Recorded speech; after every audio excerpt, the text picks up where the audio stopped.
ধৈর্য। এই ধৈর্য কি কোনো গুণ, কোনো অনুভূতি, কোনো দৃষ্টিভঙ্গি? আমার জন্য ধৈর্য এক বাহন। আপনি হয়তো ভাবছেন এ কেমন বাহন? বাহন তো ঘোড়া হতে পারে, হাতি হতে পারে, উটও হতে পারে, কিন্তু ধৈর্যকে বাহন বানানো মানে? চলুন আপনাকে একটা কথা বোঝাই। পৃথিবীতে এমন কোনো বাহন নেই যে তার আরোহীকে আছড়ে ফেলেনি। সেটা উট হোক বা হাতি হোক বা ঘোড়া হোক, চলতে চলতে কখনো নড়বড় করেই বসে। তারপর সেই আরোহী পড়ে কারোর পায়, তারপর পড়ে তার নিজের নজরে। কিন্তু ধৈর্যরূপী বাহন কখনো কাউকে ফেলে না, কখনো না। না সেই আরোহী কারোর পায়ে পড়ে, আর না তো নিজের নজরে। কারণ ধৈর্য আপনাকে বিবেক প্রদান করে, বিবেক আপনাকে পরিকল্পনায় সাহায্য করে, আর পরিকল্পনা প্রদান করে আপনাকে শক্তি, আপনার লক্ষ্যের দিকে অগ্রসর হওয়ার। বুঝলেন? ধৈর্যকে সঙ্গে রাখুন, নিজেকে আরো ধৈর্যশীল করে তুলুন। এই ধৈর্যের সাহায্যে আরোহণ করে দেখুন কিভাবে এই বাহন আপনাকে আপনার গন্তব্যে পৌঁছে দেবে। রাধা রাধা। অর্ধাঙ্গিনী। আপনার জীবনে অর্ধাঙ্গিনীর ভূমিকা কি হতে পারে? আপনি বলবেন সেরকমই যেমন আমার জীবনে রুক্মিণীর ভূমিকা। এটা সত্যি, কিন্তু এটাও সত্যি কথা যে আমার আর রুক্মিণীর এই সম্পর্ক, তাকে আরো গভীর করার জন্য অত্যন্ত প্রয়োজনীয় হলো আমরা প্রথমে বন্ধু হই। একজন ভালো স্বামী বা স্ত্রী হবার প্রথম পদক্ষেপ বন্ধুত্ব, অর্থাৎ সখা প্রেম। যতক্ষণ না এক স্বামী স্ত্রী নিজেদের সম্পর্কে বন্ধুত্বের মাহাত্ম্য বুঝতে পারবেন না, ততক্ষণ এই সম্পর্ক যেন অপূর্ণ থেকে যাবে। আর তারপর এই সম্পর্কে জন্ম নেয় সেই অনুভূতি, যেমন অধিকার, যেমন অভিমান। এই দুই ভাবনা যা এই সম্পর্ক ভাঙার প্রথম পদক্ষেপ হয়ে থাকে। সেই জন্য নিজের দাম্পত্য জীবনে অধিকার ফলানোর আগে নিজেকে জিজ্ঞাসা করুন, আপনি কি আপনার জীবনসঙ্গীর সব থেকে ভালো সখা হতে পেরেছেন? সম্পর্ক আরো উন্নত হবে। রাধা রাধা। বিবাহ। একজন নারীর জীবনে বিবাহের গুরুত্ব কতটা? আসুন আমরা কথা বলি রুক্মিণীকে নিয়ে। একজন নারী যিনি পবিত্র মানসিকতা নিয়ে কাউকে ভালোবেসেছেন, তাকে বিয়ে করতে চেয়েছেন। এবার বিয়ে মানে কাউকে পাওয়া, মানে কারোর হাত ধরে আগামী সমস্ত জীবন তার সাথে কাটিয়ে দেওয়া। এবার আমার হাত ধরে রুক্মিণী বিয়ের সুখ তো নিশ্চয়ই পেয়েছে, কিন্তু ওর এই প্রেমের যাত্রা, এর অন্ত হলো না, বরং তা শুরু হলো।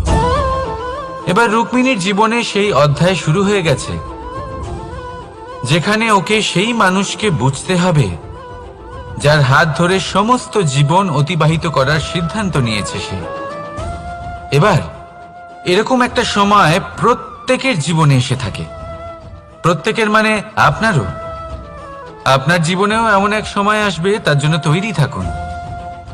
নিজের মনে যা যা বিকার আছে তা কোথাও ত্যাগ করে আসুন, আর পরিশুদ্ধ ভালোবাসা দিয়ে, পবিত্র মন দিয়ে নিজের জীবন সাথীকে বোঝার চেষ্টা করুন, কোনো আশা না রেখে।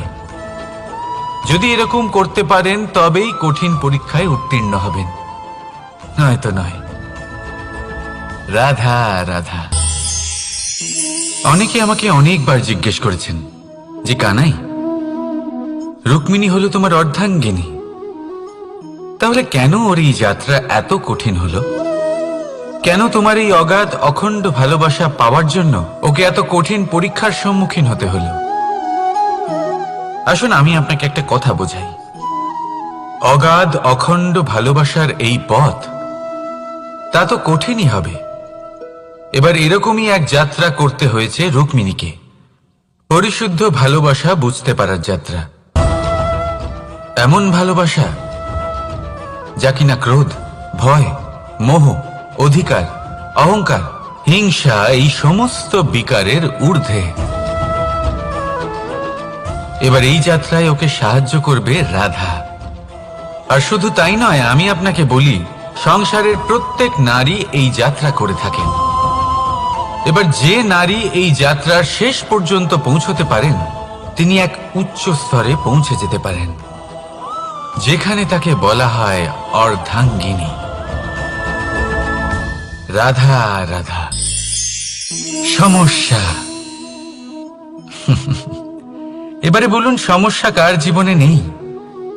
প্রত্যেকের জীবনে সমস্যা থাকেই। হ্যাঁ, ঠিক আছে, জীবন আছে যখন, তখন সময়ের সাথে সমস্যাও আসবে। কিন্তু প্রত্যেক সমস্যাই কি সময়ই নিয়ে আসে? না, আপনি সমস্ত সমস্যার দায় সময়কে দিতে পারেন না।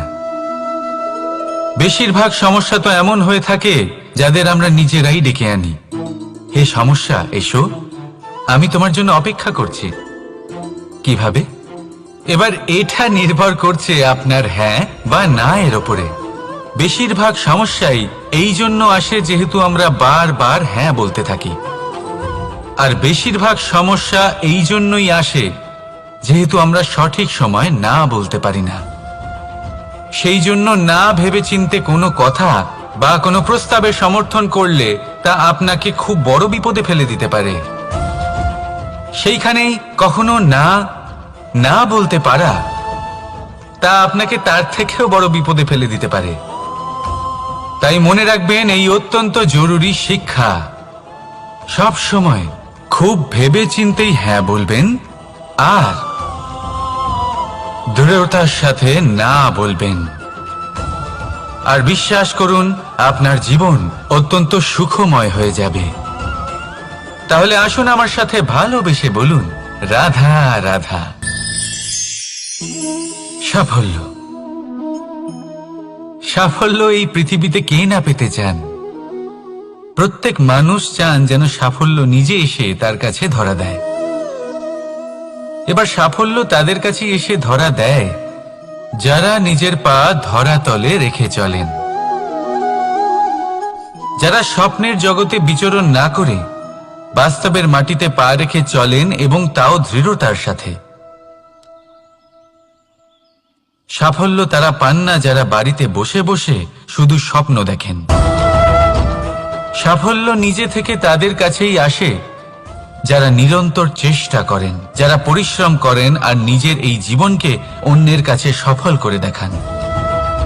তাহলে সিদ্ধান্ত হলো আপনার। সফল সবাই হতে চান, স্বপ্ন সবাই সার্থক করতে চান। স্বপ্ন তখনই সার্থক হয় যখন পরিশ্রম করবেন, আর সাফল্য তখনই আপনার সাথে থাকবে যতক্ষণ আপনি বিনম্র থাকবেন। তাহলে আসুন আমার সাথে ভালোবেসে বলুন, রাধা রাধা। এই পুষ্প দেখতে পাচ্ছেন আপনি? কি সুন্দর এই পুষ্প। সবাই চায় এরকম কোনো এক পুষ্প সে নিজের করে নেবে, নিজের কাছে রাখবে। এবার ভাবুন, এই পুষ্প যে সম্মান পায় তা কিসের জন্য পায়? শুধু কি তাকে সুন্দর দেখতে বলে? আসুন আপনাকে একটা কথা বোঝাই। এই ফুল যখন গাছে থাকে তখন এই রূপ আমাদের আকর্ষণ করে। এই ফুল দিয়ে যদি আপনি মালা বানান, কোনো মূর্তিতে দেন, তাহলে তা সম্মানের নিদর্শন হয়। এবার এই ফুলই যদি আপনি বিছানাতে ছড়িয়ে দেন, তাহলে সেই দৃশ্য দেখে সেই সুবাসে আপনার মন পুলকিত হয়ে ওঠে। কিন্তু ভাবুন, এই পুষ্পই যদি আপনি চিতায় সাজান, তাহলে এই পুষ্পকে আর কেউ সম্মান করে না। একই রকম কথা, সেই একই পুষ্প এক পরিস্থিতিতে সম্মান পাচ্ছে, এক পরিস্থিতিতে নয়। কেন? কারণ এতেই লুকিয়ে রয়েছে একটা গুরুত্বপূর্ণ শিক্ষা। এর সারমর্ম হলো এটাই যে এই সম্মান ব্যক্তি বা বস্তুকে করা হয় না, সম্মান করা হয় সময় এবং পরিস্থিতিকে। এবার এই যে সময়, তা কখনোই আমাদের বশে থাকে না। আমাদের বশে থাকে পরিস্থিতি। আমাদের পরিস্থিতি কেমন হবে তার সিদ্ধান্ত স্বয়ং আমরাই নিই, আর যেরকম আমাদের পরিস্থিতি হবে সেরকমই আমাদের সম্মান করা হবে। তাহলে আসুন আমার সাথে ভালোবেসে বলুন, রাধা রাধা। আপনি কখনো কোনো ঝর্ণার ধারে বসে থাকুন, আর সেই ধ্বনি শুনতে থাকুন। আহা হা হা, সেই ধ্বনি মনকে শান্ত করে দেয়, আমাদের মধ্যে এক আনন্দের সঞ্চার করে। একেই আমি বলি নৈসর্গিক সঙ্গীত। কখনো ভেবে দেখেছেন এই সঙ্গীত উৎপন্ন করার জন্য জলকে কত পরিশ্রম করতে হয়, কি না করতে হয়? ভেবে দেখুন, সেই জল কোথা কোথা থেকে পড়েছে, কত কত পাথরের সাথে ধাক্কা খেয়েছে, কত তীক্ষ্ণ পাথরের সাথে সম্মুখীন হয়েছে, তাকে কিভাবে পার করেছে, নিজের শরীরের সাথে লেগে থাকা সেই পাথরের সাথে কিভাবে সংঘর্ষ করেছে, কিভাবে সামনে এগিয়েছে। ভাবুন, এই সব কিছু হওয়ার পরেই সেই সঙ্গীত উৎপন্ন হয়েছে। এই ঝর্ণার এই মধুর সঙ্গীত কখনো আপনার কান পর্যন্ত পৌঁছতই না যদি সেই জলের বিরোধিতা করার জন্য সেই পাথর না থাকত। এর সারমর্ম কি হতে পারে? সারমর্ম হলো একটাই, এই সব বাধার সম্মুখীন হন, এদের থেকে দূরে পালাবেন না, কারণ এই বাধা হলো নৈসর্গিক। সবার জীবনে এই বাধা রয়েছে, তার সম্মুখীন হন, জীবনের সামনে এগোন। আর আপনিও নিজের ভেতর থেকে সৃষ্টি করুন এই নৈসর্গিক সঙ্গীত, আর এই সংসারে ছড়িয়ে দিন শান্তি আর প্রসন্নতা। রাধা রাধা। সংসারে নিয়তি অনেক কিছু নির্ধারণ করে, যেমন প্রত্যেকটি জিনিসের সীমারেখা। শরীরের মধ্যে থাকা জল, তার মাত্রাও এই নিয়তি নির্ধারিত করে রেখেছে। কি করে? দেখুন, যদি সঠিক সময়ে আপনি পরিশ্রম করে নিজের ঘাম না ঝরান, তাহলে কিছু সময় পরে আপনার চোখের জল অবশ্যই ঝরবে। কারণ সবকিছু যদি ভাগ্যের জোরে পেয়ে যাওয়া যায়, তাকে কর্মের দ্বারা সামলে রাখতে হয়। যদি পরিশ্রম করতে থাকেন, তাহলে যা পেয়েছেন তা সামলে রাখতে পারবেন, আর যা যা আপনি পেতে চান তা অবশ্যই পাবেন। কিন্তু যদি পরিশ্রমের থেকে দূরে থাকেন, তাহলে যা পেয়েছেন তা তো হারিয়ে ফেলবেনই, আর যা পেতে চান তার তো কোনো প্রশ্নই ওঠে না, আর বয়ে যাবে শুধুমাত্র অশ্রু। এবার সিদ্ধান্ত আপনার। কি ঝরাতে চাইবেন আপনি? ঘাম নাকি অশ্রু? রাধা রাধা। এই জীবনে মানুষ শুধু তিনটি জিনিসের পেছনে ছোটে: ছায়া অর্থাৎ সঙ্গী সম্মান, কায়া অর্থাৎ সুন্দর বলিষ্ঠ শরীর, আর তৃতীয় হল মায়া অর্থাৎ ঐশ্বর্য। এবার অবাক করার মতো বিষয় হলো, সময় এলে পরে এই তিনটি বস্তুই সবার আগে আপনাকে ত্যাগ করে। অন্ধকারে ছায়া আপনাকে ত্যাগ করে, বার্ধক্যে কায়া আপনাকে ত্যাগ করে, আর অন্তিম সময়ে মায়াও আপনাকে ত্যাগ করে। এগুলো কিছুই কাজে আসে না যার পেছনে আপনি সারা জীবন দৌড়েই যাচ্ছিলেন। যদি কিছু কাজে লাগে, তা হলো আপনার প্রেমপূর্ণ ব্যবহার যা আপনি সংসারকে দিয়েছেন। এ হলো সেই প্রেম যা অন্ধকারে প্রদীপ হয়ে আপনাকে আলো দেবে। এ হলো সেই প্রেম যা বার্ধক্যে হাত রূপে আপনাকে শক্তি দেবে, সহায়তা করবে। আর যখন আপনার কাছে অর্থ থাকবে না, তখন এই প্রেমই আপনাকে সামর্থ্য যোগাবে। জীবনে যদি কিছু উপার্জন করতে চান, তাহলে শুধু প্রেম উপার্জন করুন। যদি আপনিও আমার মতো দূরের কথা ভাবতে চান, তাহলে শুধুমাত্র প্রেম উপার্জন করুন। আর এখন এই প্রেম ভাব নিয়েই বলুন, রাধা রাধা। কখনো প্রদীপ জ্বালাতে গিয়ে আপনার হাত পুড়ে গেছে? একবার মনে করে দেখুন সেই অনুভূতি। এক্ষুনি মনের মধ্যে যন্ত্রণার এক অনুভূতি বয়ে যাবে। কখনো হাঁটতে হাঁটতে পায়ে কাঁটা ফুটে গেছে?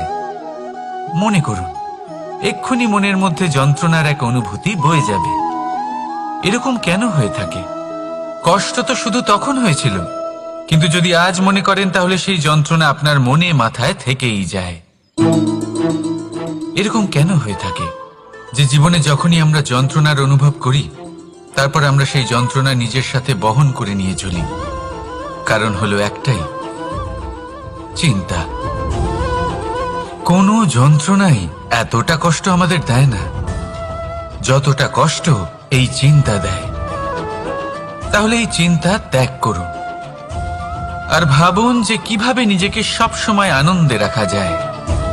আর অতীতকাল এবং ভবিষ্যতের চিন্তা ছেড়ে দিন, এই বিষয়ে ভাবাই ছেড়ে দিন। শুধুমাত্র এটা ভেবে নিন যে আজ আমায় নিজেকে আনন্দে রাখতে হবে, যে করেই হোক। এটা করা শুরু করে দিন। তারপর আপনি দেখবেন আপনার কাল, পরশু, পরের সপ্তাহ, সমস্ত মাস, সমস্ত বছর, পরের বছর, সম্পূর্ণ জীবন আপনি শুধুমাত্র প্রসন্নতাই পাবেন। এবার আসুন এই প্রসন্নতার সাথেই বলুন, রাধা রাধা। আকাঙ্ক্ষা কখন লোভে পরিণত হয়ে যায় তা কেউ বলতে পারে না। এবার তার পরিণাম কি হতে পারে তাও আমরা কেউ জানি না। আজ আমি আপনাকে বলছি, কোনো ব্যক্তি সবথেকে বেশি ক্ষতির সম্মুখীন তখনই হয় যখন সে এটা মনে করে যে সে সবথেকে বেশি সুরক্ষিত স্থানে রয়েছে। সে ভাবে যে সে সেখানে সুরক্ষিত রয়েছে। সে তখন অসাবধান হয়ে পড়ে, আর তখনই তাকে জীবনের সবথেকে বড় ক্ষতির সম্মুখীন হতে হয়। নিঃস্ব হয়ে যাওয়ার পরিস্থিতি কোনো মানুষের জীবনে তখনই আসে যখন তার কাছে প্রচুর সম্পত্তি থাকে এবং সে তার থেকেও অনেক বেশি সম্পত্তি অর্জন করতে চায়। সেই অনেক বেশি সম্পত্তি অর্জন করার চেষ্টায় সে এমন কিছু করে বসে যার ফলে তাকে সমস্ত সম্পত্তি হারাতে হতে পারে। একজন রচনাকার নিজেই নিজের প্রতিভা একদম শেষ করে দিতে পারে যখন সে অনেকগুলো কাজ নিজের কাঁধে নিয়ে নেয়। একটা গুরুত্বপূর্ণ কথা সবসময় মনে রাখবেন, আজ আপনি যেখানেই থাকুন না কেন, যেমনই যে কোনো স্থানেই থাকুন না কেন, এর পেছনে আপনার আকাঙ্ক্ষার একটা বিশাল ভূমিকা রয়েছে। কিন্তু মনে রাখবেন, আপনাকে শিখতে হবে যে কখন আর কিভাবে নিজের উচ্চাকাঙ্ক্ষাগুলিকে লাগাম পরাতে হবে, কারণ এটা অত্যন্ত আবশ্যক। তাই আসুন আর আমার সাথে ভালোবেসে বলুন, রাধা রাধা। রাত্রে আমরা সুখ নিদ্রা লাভ করি, আমরা স্বপ্ন দেখি, ভবিষ্যতের পরিকল্পনা করি, খুব ভালো লাগে। সকালে যখন চোখ খুলি, নিদ্রা ভঙ্গ হয়, স্বপ্ন সেইখানেই ভেঙে যায়, আর তারপর আমরা আমাদের রোজকার জীবন যাপন করি। স্বপ্ন হয়তো মানুষ রাতের বেলায় দেখেন, কিন্তু সেটাকে সার্থক দিনের বেলাতেই করতে হয়। রাতে মধুর বাতাসের নিচে কোমল শয্যায় শুয়ে মাতার গলায় মিষ্টি গান শুনতে শুনতে নিদ্রায় আচ্ছন্ন হওয়া, স্বপ্ন দেখা, ভবিষ্যতের পরিকল্পনা করা বড়ই সরল। কিন্তু সকালবেলায় সময় মতো উঠে সূর্যের তাপ সহ্য করে, সেই উষ্ণতা সহ্য করে সর্বাঙ্গ ঘেমে গিয়ে নিজের পথ খুঁজে বের করা, সেই পথে অগ্রসর হওয়া, বাধা বিপত্তি এসবের সম্মুখীন হওয়া, আর তারপর লক্ষ্য লাভ করা, এগুলো কঠিন কাজ। এ হলো অত্যন্ত কঠিন কাজ। যদি আপনি চান যে স্বপ্ন আপনি দেখেছেন তা সত্যি হোক, তাহলে দিনের বেলায় আপনাকে বেরিয়ে কর্ম করতেই হবে, পরিশ্রম করতেই হবে। মনের এই চক্ষু দিয়ে স্বপ্ন দেখা সম্ভব, কিন্তু যদি আপনি বুঝতে পারেন যে এই স্বপ্নই হলো আপনার লক্ষ্য, তাহলে তাকে সার্থক করতে শুধুমাত্র পরিশ্রম দ্বারাই করতে হবে। তাহলে পরিশ্রম করুন আর আমার সাথে ভালোবেসে বলুন, রাধা রাধা।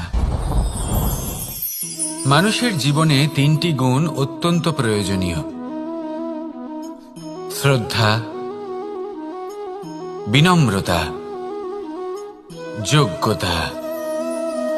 যদি জ্ঞান লাভ করতে চান তাহলে শ্রদ্ধার প্রয়োজন, যদি মান লাভ করতে চান তাহলে স্বভাবে বিনম্র হওয়া প্রয়োজন, আর যদি মনোবাঞ্ছিত স্থান লাভ করতে চান তাহলে যোগ্যতার প্রয়োজন। বিষয়টা সহজ।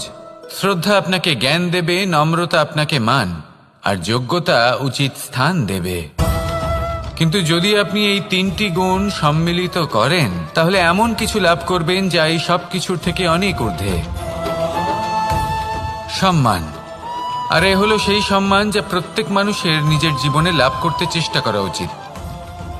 কারণ এই হলো সেই সম্মান যার কারণে আপনি চলে যাওয়ার পরেও এই সংসার আপনাকে ভালোবাসবে আর মনে রাখবে।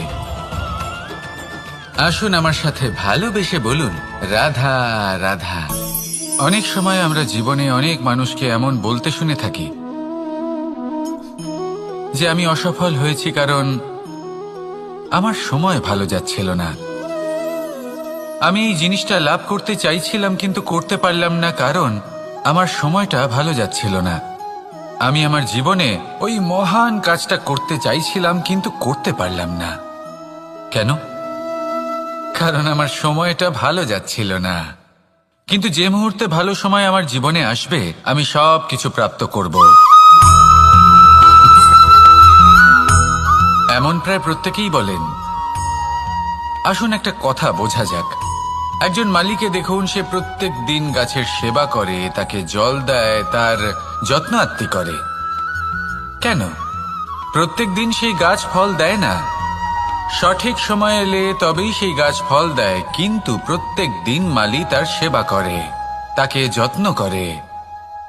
শুধুমাত্র তখন করে না যখন সেই গাছ ফল দিতে সক্ষম। আর যদি মালি গাছের যত্ন প্রতিদিন না করে তাহলে হয়তো সেই গাছ ফল দিতেই পারবে না। এটাই হলো আমাদের জন্য একটা শিক্ষা। যখন সময় আমাদের জন্য অপেক্ষা করে না তখন আপনি সময়ের জন্য কেন অপেক্ষা করছেন? ভালো সময়ের জন্য অপেক্ষা করবেন না। ভালো এবং শুভ কর্ম দ্বারা ভালো সময়কে নিজের কাছে টেনে আনুন। নিরন্তর কর্ম করুন, পরিশ্রম করতে থাকুন। শুভ সময় আপনা থেকেই আপনার কাছে আসবে। আসুন আমার সাথে ভালোবেসে বলুন, রাধা রাধা। মানুষের এই সংসারে জীবনযাপন করার জন্য কিছু জিনিসের প্রয়োজন পড়ে। এমন কিছু আবেগ, এমন কিছু বস্তু আছে যেগুলো তার প্রয়োজন হয়। কিন্তু সব থেকে বেশি যে জিনিসটা তার প্রয়োজন হয় সেটা হলো সম্মানের। আমাদের ভালো লাগে যখন কেউ আমাদের সম্মান করে। আমরা কাউকে সম্মান করলে তারও সেটা ভালো লাগে। কিন্তু আপনি দেখবেন যে সংসারে বেশিরভাগ মানুষ দুটি মাপদণ্ডের ভিত্তিতে সম্মান করেন। হয় বয়স দেখে করেন বা উপার্জন দেখে, অর্থাৎ সেই ব্যক্তি কতটা উপার্জন করেন। এবার ভেবে দেখুন, এটা আবশ্যক নয় কারোর বয়স যদি বেশি হয় তার বুদ্ধিও ততটাই বেশি হবে। আবশ্যক এটাও নয় যে কোনো ব্যক্তি যদি অত্যন্ত ধনী হন বা তার মনও নির্মল হবে বা তিনি সৎকর্ম করবেন বা এমন কোনো কর্ম করবেন যাতে উনি সম্মান লাভ করতে পারেন। হতে পারে উনি ধনী কিন্তু দুশ্চরিত্র। সেই জন্য বয়স বা উপার্জন দেখে কোনো ব্যক্তিকে সম্মান করবেন না। কর্ম দেখুন। যদি গভীরভাবে ভেবে দেখেন তাহলে দেখবেন যদি কোনো মানুষ কোনো সৎকর্ম করেন তাহলে তার প্রতি হৃদয় থেকে সম্মান জাগ্রত হয়। এটাই হলো সেই সম্মান যা অর্জন করতে হবে। বয়স আজ আছে, কাল আরো বৃদ্ধি পাবে। উপার্জন আজ আছে, কাল সেটা কমে যেতেও পারে। কিন্তু যদি আপনি নিরন্তর শুভকর্ম করতে থাকেন তাহলে আপনি মৃত্যুর পরেও অমর হয়ে থাকবেন। আসুন আমার সাথে ভালোবেসে বলুন, রাধা রাধা। পাপ এবং পুণ্য, এই দুই হলো সংসারের এমন দুই বিন্দু যাকে কেন্দ্র করে এই সংসারের চক্র ঘুরতে থাকে। আমরা যদি কোনো কর্ম বিচার করি হয় পুণ্য নয় পাপের দৃষ্টিভঙ্গি দিয়ে, এটা হয় পুণ্য না হলে পাপ। কিন্তু এই পাপ এবং পুণ্য এই দুই নির্ভর করে প্রত্যেক মানুষের ওপর, তার চিন্তাধারা, তার পরিস্থিতির ওপর। ধরুন এমন একজন মানুষ যিনি অনেক দিন ধরে বনে পথ হারিয়েছেন, অনেক দিন হয়তো উনি কোনো খাবার খাননি। এবার এমন পরিস্থিতি চলে এসছে যে এবার যদি উনি খাবার না খান তাহলে হয়তো জীবিতই থাকবেন না। আর এমন অবস্থায় ওনার সামনে যদি কোনো প্রাণী আসে তাহলে তাকে শিকার করা এটা কিন্তু তার কাছে পাপ নয়, এটা তো জীবিত থাকার একমাত্র উপায়। এটা তার কাছে পুণ্য সম। আর যদি আমি এমন একজন ব্যক্তির কথা বলি যিনি সরল, যিনি একটি সুখী, শান্ত, সুরক্ষিত জীবনযাপন করছেন, তার কাছে কিন্তু এটা পাপ। এইরকমই এই সংসারে ভিন্ন ভিন্ন পরিভাষা আছে পাপ এবং পুণ্যের। তার মধ্যে যদি আমি আপনাকে একটি সরল পরিভাষা দিই, সেটা হলো, জীবনে যখনই কোনো কর্ম করবেন সেটা নিয়ে একটু ভেবে দেখুন যে এই যে কাজটা আমি করছি তার ফলে এই যে অন্য মানুষেরা আছেন এই সংসারে, তারা কি দুঃখ পাবেন? যদি তারা দুঃখ পান তাহলে সেটা পাপ। যদি আপনি এমন কোনো কর্ম করেন যার ফলে অন্যরা প্রসন্নতা লাভ করেন, তাদের মুখে হাসি ফুটে ওঠে, যদি তারা প্রেরিত হন, জীবনে সামনে এগোতে পারেন, তাদের বিকাশ হয়, তাহলে এটা হলো পুণ্য। তাই জীবনে সবসময় পুণ্য করতে থাকুন আর আমার সাথে ভালোবেসে বলুন, রাধা রাধা। বনস্পতি ফলনের জন্য আমাদের কিসের প্রয়োজন পড়ে? একটু ধরিত্রীর, একটু পরিশ্রমের, আর একটা বীজের। এবার যদি মানুষের কথা বলি, তাহলে এখানে ধরিত্রী হলো মানুষের এই জীবন, যেখানে মানুষ নিজের ইচ্ছের ফল ফুল ফলন করতে চায়। পরিশ্রম হলো আমাদের কর্ম, আর বীজ হলো আমাদের নির্বাচন। আমাদের বেছে নিতে হবে যে আমরা কি বপন করব, আম নাকি ফণি মনসা। এর মধ্যে আমরা কি পেতে চাই? রসালো ফলের ফলন চাই নাকি কাঁটার ফলন চাই, তা আমাদের উপর নির্ভরশীল। কিন্তু একটা কথা ঠিক, লক্ষ্য যেমনই হোক না কেন, জীবন যেমনই হোক না কেন, যদি আপনি লক্ষ্যের দিকে এগোতে থাকেন তাহলে কর্মের সাথে খামখেয়ালি আচরণ করতে পারবেন না। যদি আপনি এমন করেন তাহলে এটা আপনাকে একটা অনুচিত লক্ষ্যে পৌঁছে দেবে, সেটা কিন্তু নিশ্চিত। সবসময় এটা মনে রাখবেন, কর্মের সাথে খামখেয়ালি হবেন, অর্থাৎ কর্মফলও আপনার সাথে খামখেয়ালি হবে। তাহলে নিষ্ঠার সাথে কর্ম করতে থাকুন আর নিজের লক্ষ্যকে প্রাপ্ত করুন। আর আমার সাথে ভালোবেসে বলুন, রাধা রাধা। অগ্নি চতুর্থ তত্ত্ব, সব থেকে বেশি গুরুত্বপূর্ণ, কিন্তু তার থেকেও বেশি ভয়াবহ। কখনো অগ্নিকে নিয়ন্ত্রিত রূপে উনুনে জ্বলতে দেখেছেন? এই অগ্নি আমাদের খাবার বানাতে সাহায্য করে, যা আমাদের শক্তি প্রদান করে। কিন্তু এই অগ্নি যখন বিচলিত হয়ে, অনিয়ন্ত্রিত হয়ে কোনো বনের আগুন হয়ে ওঠে, তখন মহা বিনাশ ঘটে যায়। আপনারই অন্তরের ঊর্জা হলো এই অগ্নি। এটা আপনার শক্তিও, আপনার ক্রোধ। একে ব্যবহার কিভাবে করবেন তা আপনারই হাতে। যদি কোনো ব্যক্তি নিজের অন্তরের এই ঊর্জাকে ব্যবহার করেন শক্তির রূপে, তাহলে সে বিকাশ ঘটাতে পারে, নির্মাণ ঘটাতে পারে। কিন্তু যদি কোনো ব্যক্তি তার অন্তরের ঊর্জাকে বিধ্বংসী অস্ত্র বানিয়ে ফেলেন, তাহলে নিশ্চিত রূপে মহা বিনাশ ঘটতে পারে, যাতে বিনাশ তারও অবশ্যই হবে। অনেক বছর পূর্বে এমনই এক আগুনের দ্বারা এই সুন্দর পৃথিবীর নির্মাণ হয়েছিল, আর অনেক বছর পূর্বে এমন এক আগুনেই সমস্ত জীব এবং সংসার বিলুপ্ত হয়ে গেছিল। এবার আপনি আপনার অন্তরের ঊর্জা দ্বারা বিনাশ ঘটাতে চান নাকি নির্মাণ ঘটাতে চান, সেই সিদ্ধান্ত আপনারই। আসুন আমার সাথে ভালোবেসে বলুন, রাধা রাধা। কখনো কখনো এমন হয়, আমরা আমাদের বাড়ির উঠোনে বীজ বপন করি, আর তা বিকশিত হয় একটা সুন্দর বৃক্ষে। তার শাখাগুলি প্রতিবেশীর বাড়ি পর্যন্ত পৌঁছয়।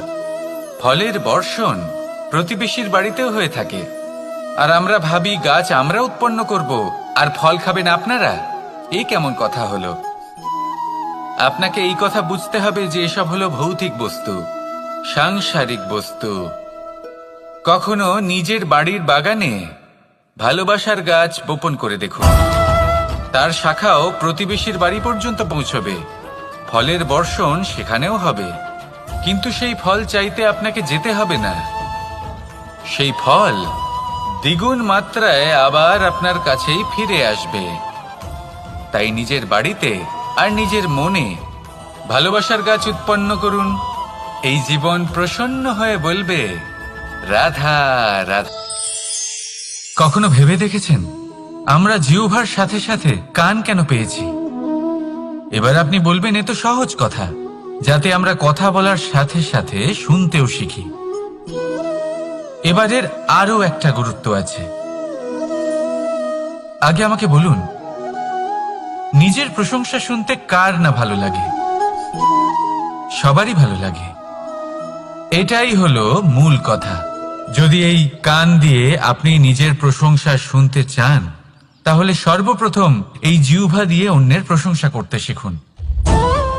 এবার প্রশংসার বিষয়ে একটা অত্যন্ত গুরুত্বপূর্ণ কথা আপনাদের বলি। কখনো যদি কারোর প্রশংসা আপনি করেন, তাহলে সবার আগে সেই ব্যক্তির উৎসাহ বেড়ে যায়।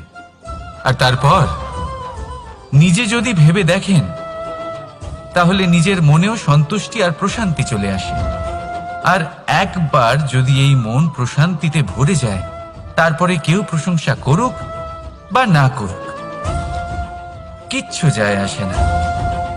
সেই জন্য সবসময় অন্যের সম্মান করবেন, স্নেহ করবেন, প্রশংসা করবেন, সুখ ভাগ করে নেবেন। যার মধ্যে যেটা ভালো আছে তা বলুন, তাকে মনে করান তিনিও ভালো, তার উৎসাহ বাড়িয়ে তুলুন। তিনি জীবনে সামনে এগোবেন, আর এই ব্রহ্মাণ্ড আপনাকে কখনো পিছিয়ে থাকতে দেবে না। রাধা রাধা। সত্য এবং অসত্য দুটোর মধ্যে পার্থক্য কি আছে? পার্থক্য হলো অ অক্ষরটার। এবার অ দিয়ে হতে পারে আরম্ভ, অ দিয়ে হতে পারে অন্ত। সত্য হলো সেটা যেখানে সমস্ত পথের আরম্ভ হয়, অসত্য সেটা যেখানে সমস্ত পথের শেষ হয়।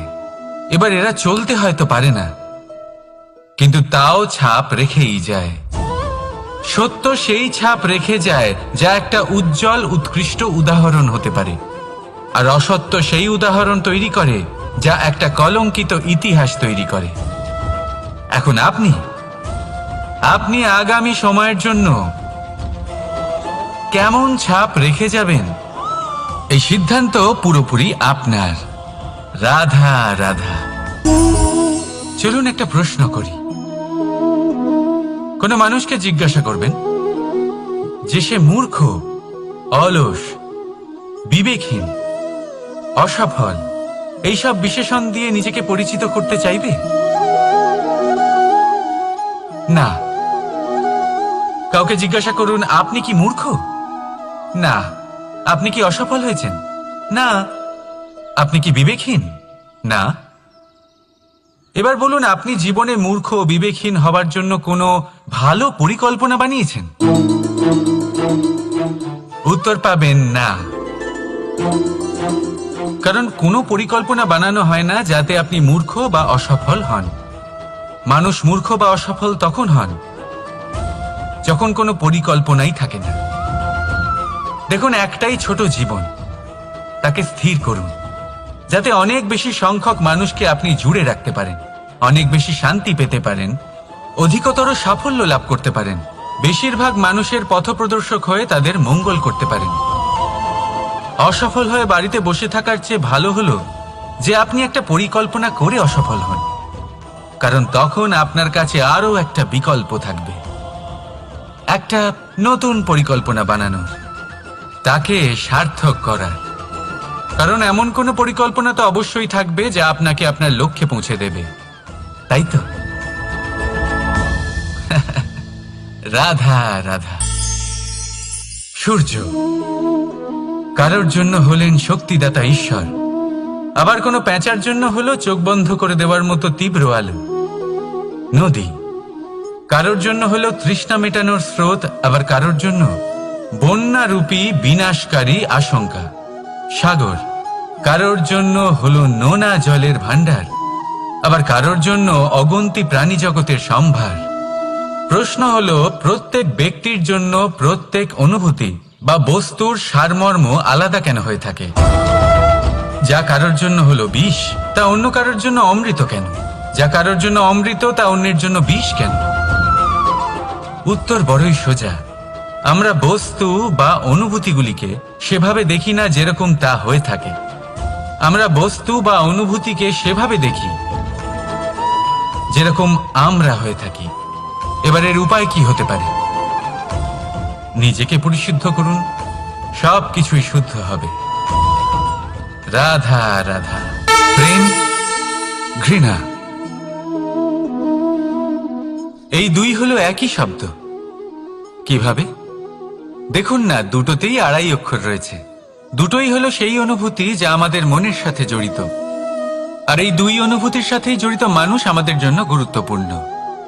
পার্থক্য শুধু এটাই যে প্রেম পায় সম্মান আর ঘৃণাকে করা হয় অবজ্ঞা। এরকম কেন? কারণ প্রেম হলো সেই অনুভূতি যেখানে মানুষ সবকিছু দিয়ে দিতে চায়, সবকিছু লুটিয়ে দিতে চায়। সেখানে ঘৃণা হলো এমন অনুভূতি যেখানে মানুষ সবকিছু কেড়ে নিতে চায়, সবকিছু জিতে নিতে চায়। তাও প্রেমের অনুভূতি কখনো আপনাকে হারতে দেয় না, আর ঘৃণার অনুভূতি কখনো আপনাকে জিততে দেয় না। এবার কি করবেন আপনি? একটাই জীবন। ঘৃণার সাথে বাঁচবেন নাকি প্রেমের সাথে? আমি তো প্রেমকেই চয়ন করব। রাধা রাধা।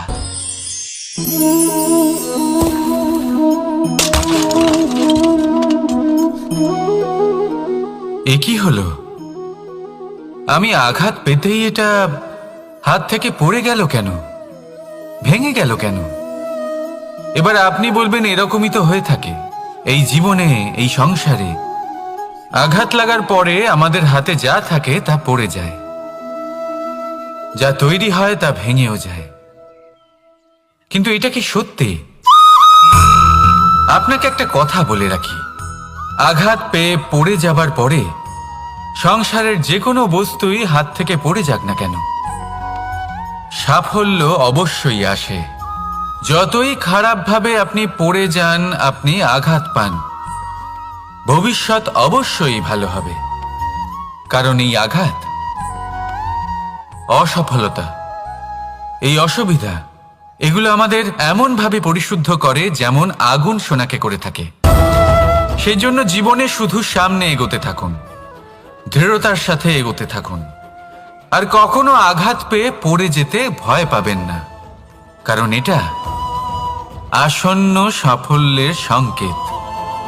আর সাফল্য তখনই আসবে যখন আপনি পড়ে যাবেন, যখন আপনি আবার উঠে দাঁড়াবেন এবং আপনি আবার জীবনে সামনে এগোতে থাকবেন। রাধা রাধা। সময় অত্যন্ত কঠোর প্রভু। আপনি অনেক লোককে এটা বলতে শুনে থাকবেন, আমার কাছে এত সময় নেই, এই কাজে আসলে অনেক সময় লেগে যাবে, এই বিষয়ে ভাবার জন্য আমার সময় লাগবে। আচ্ছা, আমি আপনাকে একটা কথা বলে রাখি, যদি আপনি এটা নিশ্চিত করার জন্য বেশি সময় নিয়ে ফেলেন যে আপনার কি করা উচিত, তাহলে সময় এটা নিশ্চয়ই করে নেবে যে আপনার সাথে কি করা যেতে পারে। কারণ এই সময় এ কিন্তু অত্যন্ত কঠোর। যতক্ষণ আপনার সাথে রয়েছে এর সমাদর করতে শিখুন, এর সম্মান করতে শিখুন, এর সদ্ব্যবহার করতে শিখুন। যদি এরকম না করেন, তাহলে এই সময়ের নিজেকে আর আপনাকে বদলাতে অধিক সময় লাগবে না। তাহলে আসুন, এবার সময় এসে গেছে ভালোবেসে বলার রাধা রাধা। এই পাথর দেখছেন আপনি, নদীর তলদেশে পাওয়া যায়। প্রয়াস করতে থাকে যাতে নদীর জল প্রবাহকে আটকাতে পারে। আটকাতে কি পারে? কখনোই নয়, বরং তার ধারালো কোণাগুলো মসৃণ হয়ে যায়। এবার এ থেকে কি শিক্ষা পাওয়া যায়? এর থেকে এটাই শিক্ষা পাওয়া যায় যে ব্যক্তি দৃঢ়তার সাথে জীবনে শুধু আগে এগোতে থাকেন না থেমে, তিনি না শুধু নিজের লক্ষ্য প্রাপ্তি করতে পারেন, বরং নিজের পথের সমস্ত বাধার অস্তিত্বই পাল্টে দিতে পারেন। তাহলে আপনি কি হতে চাইবেন? সেই ব্যক্তি যিনি নিজের বাধাকে দূরে ঠেলে আগে এগোতে পারেন, নাকি সেই ব্যক্তি যিনি অন্য কারোর পথে বাধা হয়ে থেকে তার নিজের অস্তিত্বই হারিয়ে ফেলেন? সিদ্ধান্ত হলো আপনার। রাধা রাধা।